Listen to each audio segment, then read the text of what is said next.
Monsieur le Président, cher Michel, Monsieur l'Ambassadeur, chers amis, je suis ravi d'être ici. Merci de cette invitation. J'ai eu la possibilité d'écouter avec vous ce très intéressant débat. On a tous l'impression qu'il se passe des choses assez incroyables. On pourrait même dire un peu le monde à l'envers. Après 70 ans, les Allemands, le jour après les élections, ne sont pas capables de former un gouvernement, première chose. Un de vos virtuels associés devient président de la République en France. L'Italie, après 60 ans, ne participe pas à la phase finale de la Coupe du monde de football. On est dans un monde dans lequel les choses qui se passent sont des espèces de tremblements de terre. Et on a tous la perception que ce n'est pas terminé comme ça. Que désormais, la rupture, les changements vont devenir la normalité. C'est ce que j'ai la chance de pouvoir dire et faire à chaque début de semestre à nos étudiants à Sciences Po. La différence, Monsieur Landier, c'est que je suis sorti à 5h45 de Sciences Po pour venir ici. Un peu de pub pour la maison. Et en effet, c'est cette possibilité de commencer chaque fois l'année en disant le grand changement pour les jeunes aujourd'hui, les jeunes qui de tous les coins du monde viennent à Paris pour étudier dans nos universités, et le fait que le grand changement est le changement du voilà la crise qui devient la nouvelle normalité. Et le fait donc de savoir qu'on n'est pas là pour étudier et pour se préparer pour des temps de normalité. C'est exactement le contraire de ce qu'on a vécu, peut-être nous tous, quand on était à l'école ou à l'université. On nous a appris à vivre et à gérer les temps de normalité. Puis on nous avait dit aussi, il y a aussi des temps de crise. Mais les temps de crise, ce sont des ruptures de normalité et il faut se préparer à une autre normalité. En vérité, aujourd'hui, c'est exactement le contraire. Et je pense que vous le savez aussi dans vos métiers, mais c'est ce qui est en train de se passer de plus en plus dans la vie européenne et dans la vie politique tout court. On a vécu une année 2017 et on vient de vivre l'année 2016 qui ont été des années de changements radicaux qui sont en train de bouleverser complètement la donne en Europe. Et on est en train de vivre ces changements avec le sens de défis nouveaux qui, et je reprends vos termes, Monsieur Pébereau, nous obligent à changer de logiciel et à changer d'outils aussi. C'est pour ça que je pense que vous avez bien fait cette année à mettre l'Europe au centre de votre raisonnement.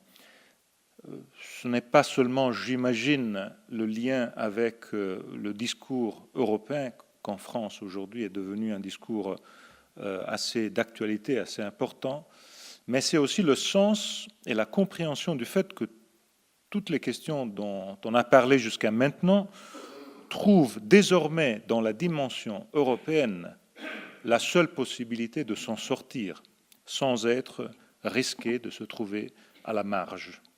Et on le sait par la dimension du monde, par la dimension des défis et surtout de nos concurrents. On sait très bien que si on veut avoir de l'influence dans le monde de demain, le monde dans lequel nos enfants vont vivre, la seule possibilité, nous les Européens, c'est de le faire ensemble. Et donc là, mon premier point, je plaide pour un discours qui soit capable de séparer les deux grandes questions. La question de la force, de l'unité, de l'idée européenne en elle-même et les politiques concrètes qu'on fait pour appliquer cette idée ou pour être dans les milieux dans lesquels on discute de ces idées. La séparation est nécessaire. On ne peut pas, pour une politique qui a gérer mal un secteur en Europe, faire en sorte que ce soit toute l'idée d'Europe qu'on rejette. Le Brexit, je prends l'exemple du Brexit, parce que le Brexit, c'est exactement ça. Ça a été l'idée que, puisqu'il y avait une approche négative par rapport à ce qui s'est passé, je pense, en 2015 ou 2016, une image négative d'un moment a fait en sorte que l'entière participation d'un pays comme le Royaume-Uni, 43 ans de participation, a été jetée. Et je pense que pour les jeunes de ce pays, mais aussi pour tout le reste des milieux qui sont, ça va avoir des conséquences énormes. Tout ça parce qu'ils n'ont pas su séparer l'idée de l'intégration entre nous, les Européens, des façons concrètes avec lesquelles on le fait. Et je pense que là, c'est le grand défi qu'on a tous devant nous, les Français, les Italiens, les Allemands. C'est le défi de dire que toutes les discussions qu'on a eues jusqu'à maintenant, elles ont toutes un sens si on les voit dans le long terme, seulement dans une dimension européenne. On le sait parce que vous avez cité, et je vous en remercie, le point central de ma réflexion, c'est-à-dire le fait de dire, dans une génération, on s'est aperçu qu'on était le centre du monde et qu'on doit s'organiser à être dans le monde influent et fort d'une façon différente de celle qu'on était ou qu'on employait auparavant. Je cite toujours l'exemple d'un autre lieu autour de Paris qui n'est pas Juilly-en-Josas, mais qui est le château de Rambouillet, où il y avait eu un moment fondamental de l'histoire européenne. Le président Giscard d'Estaing, dès qu'il avait été élu, avec le chancelier allemand, Schmidt, ensemble, ils avaient dit, les Anglais sont entrés, il faut créer un lieu, c'était 1974, quand Giscard était là, il faut créer un lieu dans lequel nous, les Européens, on décide à la cheminée. On se rencontre, les leaders, et ils avaient créé le Conseil européen qui n'existait pas auparavant. Les réunions européennes étaient seulement au niveau du Conseil des ministres, où il y avait la Commission. Ils avaient créé le Conseil européen, les leaders qui se rencontraient entre eux. Et le jour après, vu le succès de cette rencontre, ils ont dit, Giscard et Schmitt, on crée le G7. On crée la même chose, mais au niveau global. Et ça a commencé à Rambouillet. Et ils ont ajouté 3 autres. Donc ils ont ajouté le Japon, les États-Unis et le Canada. Et donc c'était les 7 pays les plus importants économiquement du monde, et c'était toutes des démocraties libérales. Et on sait tous très bien que ce G7 qui a débuté comme ça, si on devait avoir dans 10 ans le nouveau G7 fait avec les mêmes critères, on n'aurait plus de pays européens dans les 7, et ce ne seraient probablement pas toutes des démocraties libérales comme on les appelle nous. Donc on sait tous très bien que la seule possibilité de nous tous d'être influents dans le monde de 10 milliards d'habitants, c'est d'être ensemble, en sachant que les différences entre les Italiens et les Français, entre les Français et les Allemands, entre les Espagnols et les Français, les Belges et les Portugais, sont des différences qui ne sont pas trop plus importantes que celles que dans mon pays, il y a entre un Sicilien et un Lombard, ou qu'en France, il y a entre quelqu'un qui vient de Provence ou qui vient des pays des Ch'tis. Et je trouve que ce point-là est un point essentiel dans l'Europe de demain. Parce que cette idée moderne qui est l'Europe, vous avez bien fait à citer le 60e anniversaire, parce que j'ai trouvé que les célébrations cette année ont été très importantes, mais j'ai trouvé aussi que le discours politique et culturel qu'on a fait autour de tout ça a été un discours un peu trop poussiéreux. On a parlé d'Europe et de cette date, 57, avec la tête vers l'Europe comme elle était, sans se poser le problème, de mon point de vue, de la vraie idée moderne de l'Europe, qui est l'idée la plus importante. Et j'entre donc dans le cœur de ce que je voudrais vous raconter ce soir en le liant à ce que j'ai écouté.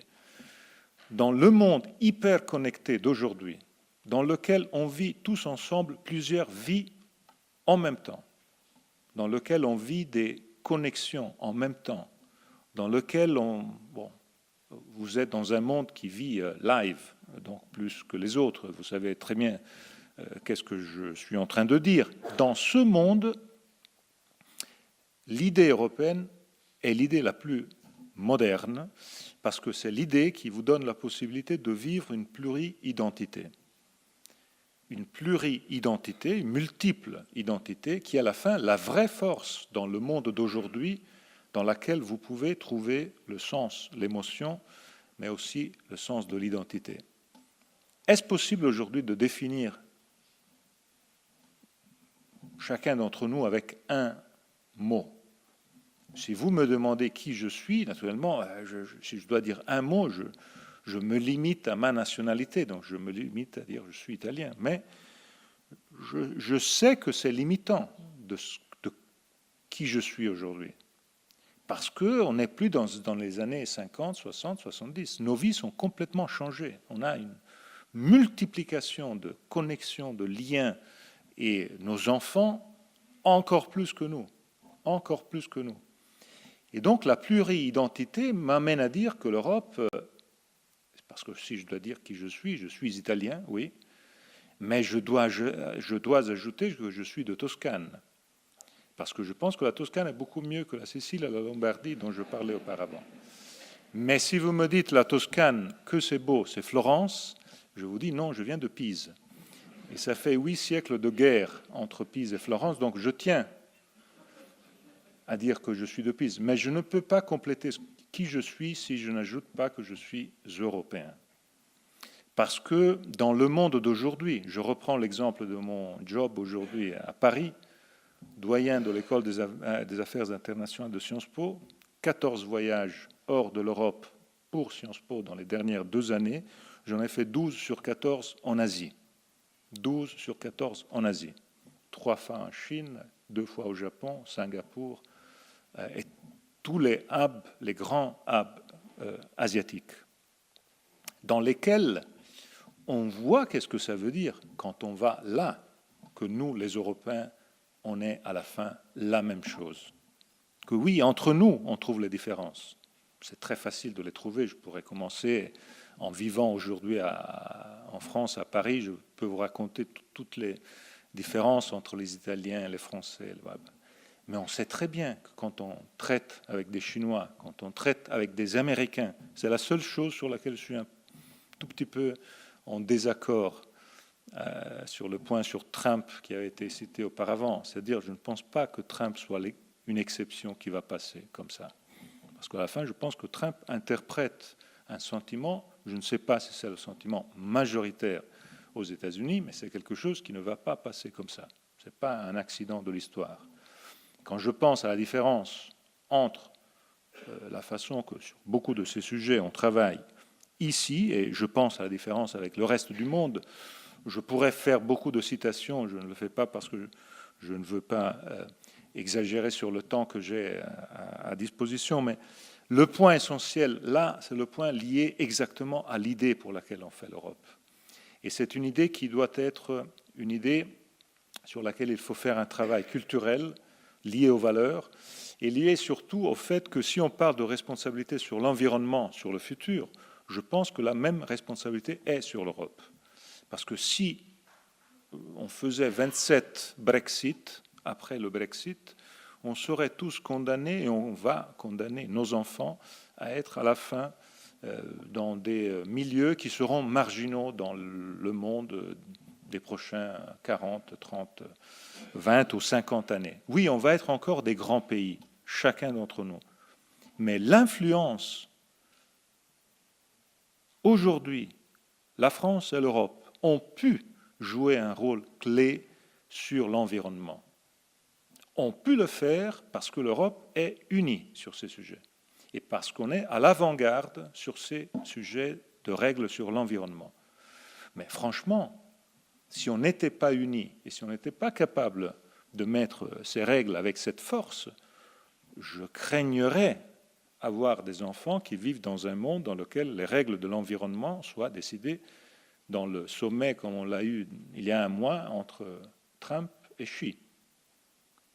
Je craignerais un monde dans lequel ce genre de règles soient les règles qui ne sont pas les nôtres. Et c'est pour ça que la citation que je fais est liée à il y a 10 ans. Que se passait-il il y a 10 ans? Vous avez cité, M. Pébereau, il y a 60 ans. Il y a 10 ans, on commençait à flairer la crise. Exactement il y a 10 ans. Peut-être la crise était déjà là. Elle allait exploser avec l'image du 15 septembre 2008, mais on commençait à voir que les choses ne marchaient pas bien. Et il y a 10 ans, je me rappelle l'épisode que je vais vous raconter, c'est-à-dire au Conseil européen, à l'ECOFIN, au Conseil des ministres et à l'Eurogroupe, l'Italie, avec une discussion très positive avec la France et d'autres pays, emmenait une position et une proposition de changement de règles sur les banques, sur la finance, sur tous les aspects qui étaient parallèles à l'union monétaire qu'on avait faite. Parce qu'on se disait tous, et là, la France, l'Italie, on partage les mêmes idées, on se disait, on a fait la monnaie, on a la même monnaie unique, on ne peut pas laisser le dessein de Maastricht, donc l'union économique et monétaire, avec un grand M et un tout petit E. Ça ne va pas marcher s'il n'y a pas d'union bancaire, par exemple. Et on avait dit, ça ne va pas marcher s'il n'y a pas d'instrument pour intervenir dans l'aide d'un pays en difficulté, par exemple. Et cette proposition, c'était automne 2007, cette proposition avait été complètement bloquée sans même commencer. C'était même pas Schäuble, c'était pas lui le ministre des Finances de cette époque, mais son prédécesseur de l'époque avait dit on ne commence même pas cette discussion. On a fait l'euro, c'est déjà assez, on ne peut pas digérer d'autres choses qu'on unit ensemble. Sans comprendre que si on a fait l'euro, la construction européenne doit être complétée dans les milieux économiques, monétaires et financiers. C'est pour ça que je cite ce point, parce qu'il est tellement clé dans toute la discussion qu'on a entendue jusqu'à maintenant. Et puis il y a eu la crise. On n'a rien fait, et la crise, tout de suite, le premier pays qui a craqué, c'est l'Irlande. Ce n'est pas un cas, c'était le pays qui était le plus axé sur la centralité de la finance. Et c'est un pays qui a craqué, et on a dû appeler New York, on a dû appeler le Fonds monétaire international à l'aide. On n'avait aucun outil au sein de l'Union européenne pour chercher d'intervenir dans tout ça. Et puis, on connaît tous les développements de la crise, on a dû faire, dans la foulée, en 2012, ce qu'on aurait dû faire en 2007. Quand on commençait à en discuter, entre l'Italie et la France, il y avait une grande unité d'intention. Et on a dû faire, dans la foulée, le European Stability Mechanism, on a dû faire l'union bancaire, on a dû intervenir sur toutes les choses qu'on aurait dû faire auparavant, et on les a faites tard.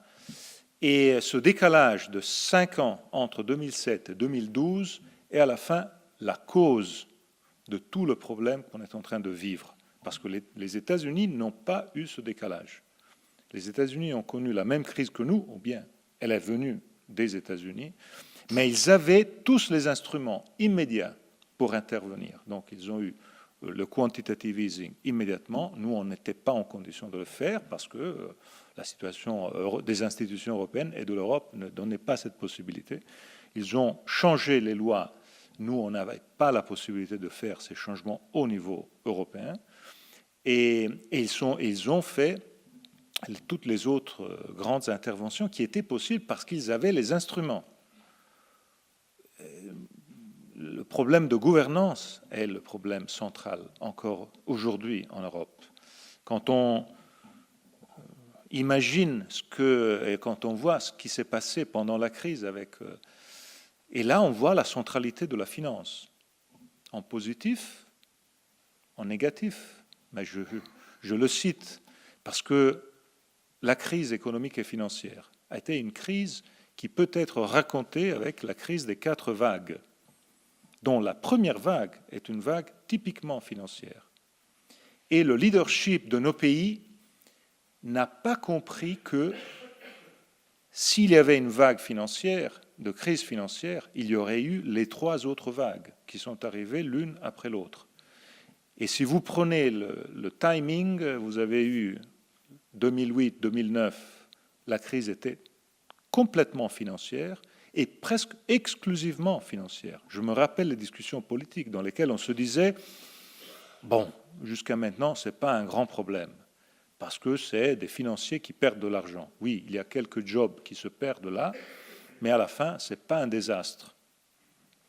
Mais tout de suite, après, le financement aux entreprises s'est interrompu. Et donc la crise est devenue une crise d'économie réelle. Et c'est ça ce qui s'est passé en 2010 et en 2011. Si vous prenez les taux de croissance et la chute, c'est exactement ce qui s'est passé. Et puis la crise est devenue une crise sociale, parce que nos systèmes de welfare étaient en condition de créer un matelas qui sauvait la situation pour les premiers temps, mais après, c'était la crise sociale. Et donc il y a eu la montée du chômage et la grande crise sociale de 2012, 2013, et puis la crise est devenue une crise politique.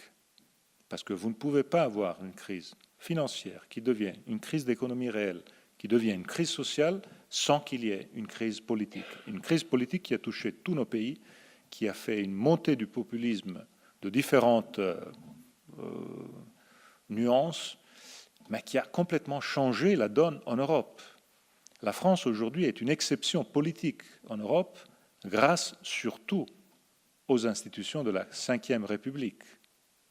Mais si vous regardez autour de la France, la fragmentation politique est une fragmentation politique qui touche tous les pays, que ce soit les Pays-Bas, que ce soit l'Espagne, que ce soit l'Allemagne, que ce soit mon pays.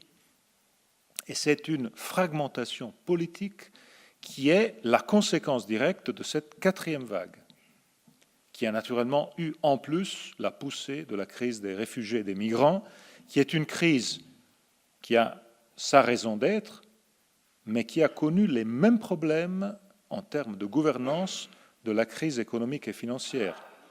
Je m'excuse de ce lien, mais il y a un lien très fort.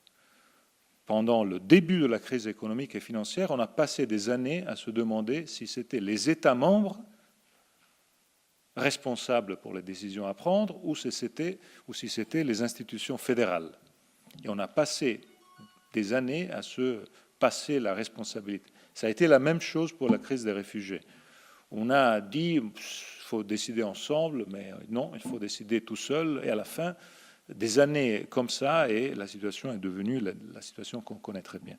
C'est pour ça que, aujourd'hui, je crois, et je vais rapidement à mes conclusions, que la question qu'on a devant nous est une question clé. C'est une question dans laquelle, aujourd'hui, on commence à voir des solutions positives. Ça n'a pas été cité dans le débat, je veux le citer à la fin. Il y a cette législature européenne qui va se terminer avec un exemple positif, qui est le plan Juncker.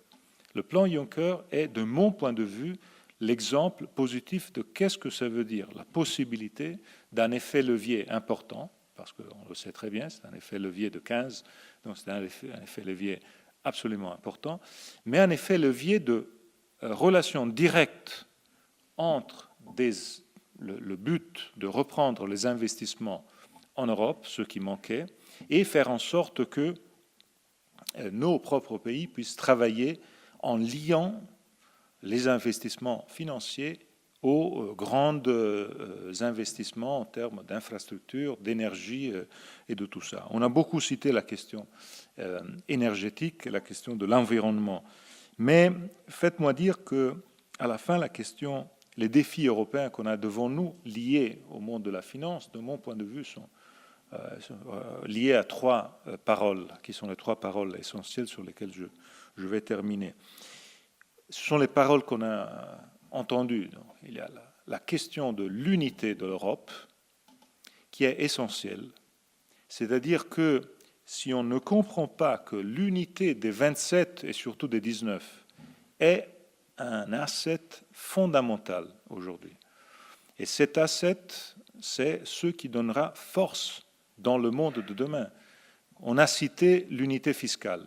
Moi, je plaide pour ça. Imaginez-vous ce que ça donnerait à vos métiers, la possibilité de travailler avec une fiscalité harmonisée avec d'autres pays européens. Ce serait énorme, la force de vos produits par rapport à une possibilité de travailler beaucoup plus largement de ce que est aujourd'hui la situation. Une situation qui est complètement bloquée dans des dimensions nationales. On ne peut pas passer d'un pays à l'autre. On peut passer, les terroristes peuvent passer d'un pays à l'autre. Vous ne pouvez pas passer avec vos métiers d'un pays à l'autre en Europe. Tout est bloqué sur le niveau national. Et ça donne un désavantage comparatif énorme.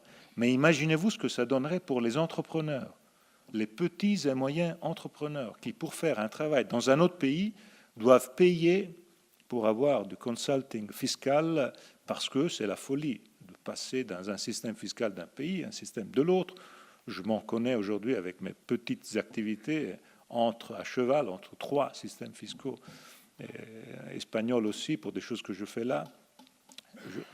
Je crois comprendre la haine d'un petit et moyen entrepreneur contre, et à la fin, qu'est-ce qu'il dit? Il est contre l'Europe, mais ce n'est pas la faute de l'Europe, c'est la faute des pays membres qui pensent maintenir une souveraineté et une force en ne mettant pas ensemble des choses qui nous rendraient tous beaucoup plus forts. Et c'est la deuxième parole, c'est la force. Parce qu'il faut être fort dans ce monde de brutes. Permettez-moi une autocitation. Parce que c'est un monde dans lequel les brutes existent, ils sont très forts, et surtout ils commencent à être populaires aussi chez nous. Parce qu'on commence à se dire chez nous exactement ce que vous avez dit. Cette responsabilité sociale, c'est un poids.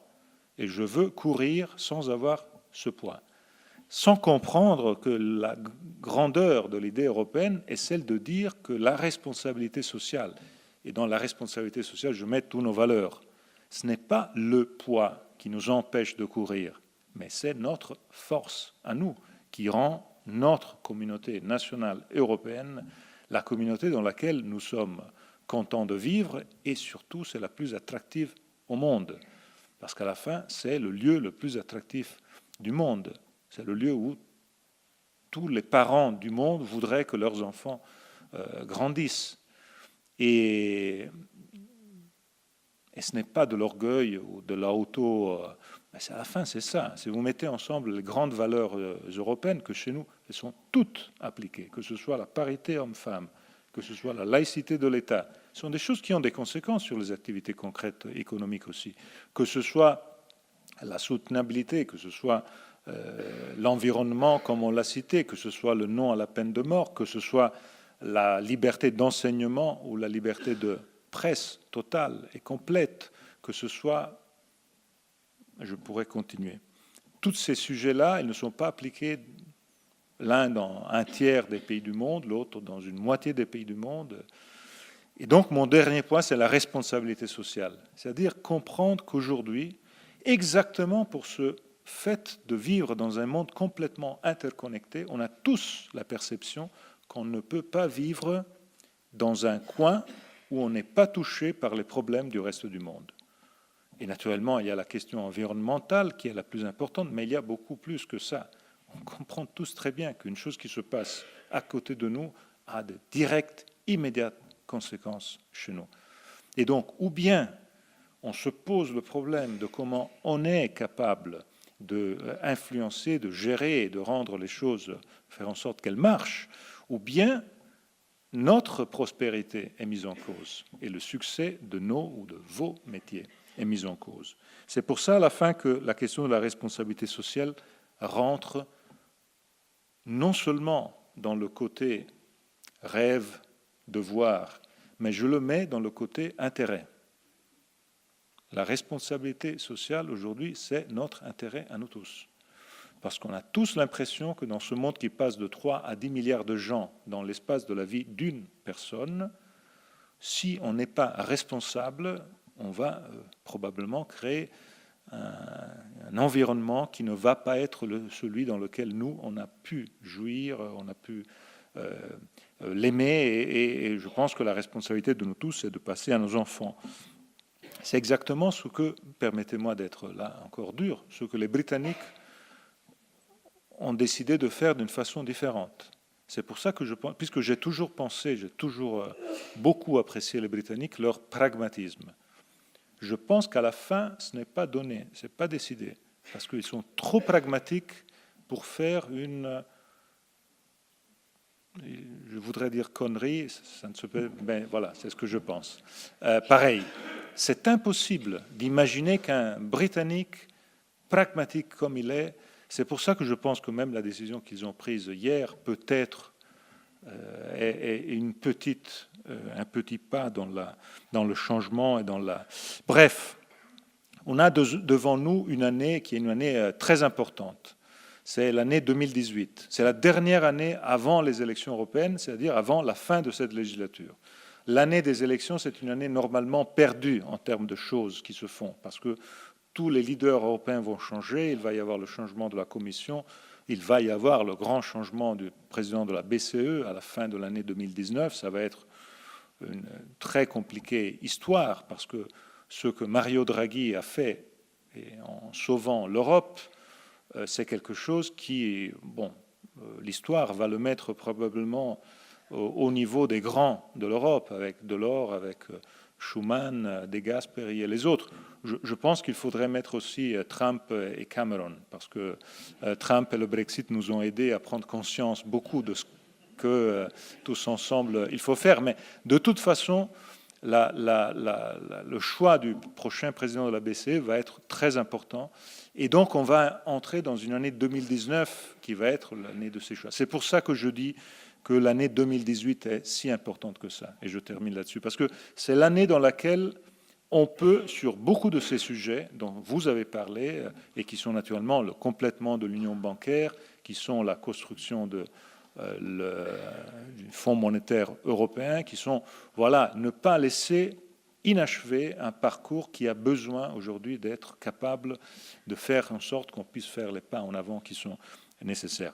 Il y a une fenêtre d'opportunité, c'est une fenêtre d'opportunité qui est assez courte, et naturellement, ça dépend aussi des élections, et ça dépend surtout du temps et du timing pour lequel les Allemands vont avoir un gouvernement. Parce qu'avant ce moment-là, ça va être très compliqué.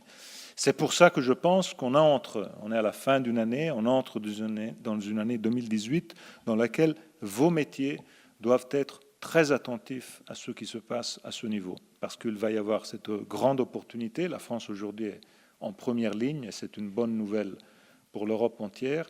Mais je pense que les décisions qui vont être prises, j'espère, l'année prochaine, vont être importantes pour le futur de l'Europe, de nos pays et naturellement aussi de vos métiers. Merci.